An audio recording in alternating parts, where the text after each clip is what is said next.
প্রতিদিন রান্নাবান্না করতে না আমার একদমই ভালো লাগে না। কি যে করি, কিন্তু কি আর করব? না রান্না করলে খাবো কি? যদি মানুষের খাওয়া না লাগতো তাহলে মানুষ কি করতো জানেন?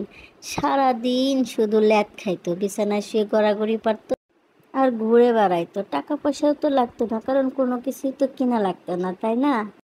যাই হোক, খাওয়া তো লাগবে, রান্না করতে হবে। এখানে আমি করলাগুলো কুচি করে কেটে নিয়েছি, আর আজকে আমি মজা করলাগুলো করে সুন্দর করলা করে ভাজি ঝুরি করব। ঝুরি করে কেটে নিয়েছি, আর আজকে আমি সুন্দর করে করলা ভাজি করব। আর তার সঙ্গে করব হচ্ছে ডিম ভেজে ঝোল রান্না করব আলু দিয়ে।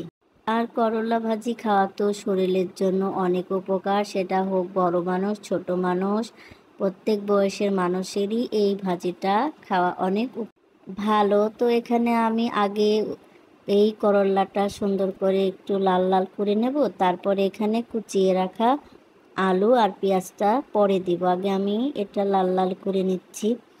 আর বরাবরই আমার করলা ভাজি ভালোই লাগে, আবার আমার দেখা দেখি আমার মেয়েও করলা ভাজি খুবই পছন্দ করে। আর যদি আমি এভাবে মচমচে করে লাল করে ভেজে দিই তাহলে তো বেশি ভালো লাগে। প্রতিদিন আসলে একরকম হয় না যদিও, কিন্তু আজকে করলা ভাজিটা অনেক বেশি মজা হয়েছে। করলা ভাজির মধ্যে কিন্তু আগে আমি একদমই আলু দিতাম না, কিন্তু আলু দিলে তিতাটা একটু কম লাগে, আর পেঁয়াজটা বেশি করে দিলে তো একদমই তিতাই লাগে না, খুবই ভালো লাগে। তো আজকে আমি আলুটাও একটু বেশি দিয়েছিলাম আর পেঁয়াজটাও বেশি দিয়েছিলাম। এই তো আমার ভাজিটা কিন্তু সুন্দর মতো হয়ে গেছে, আর লাল লালই কিন্তু হয়েছে। আর ভাজিটা এখানে আমি নামিয়ে নিলাম। আর এখন আমি রান্না করব হচ্ছে ডিমের তরকারি। আর ডিমটা আমি সেদ্ধ করে নিয়ে নিই, কারণ আমার কাছে একদমই সময় ছিল না।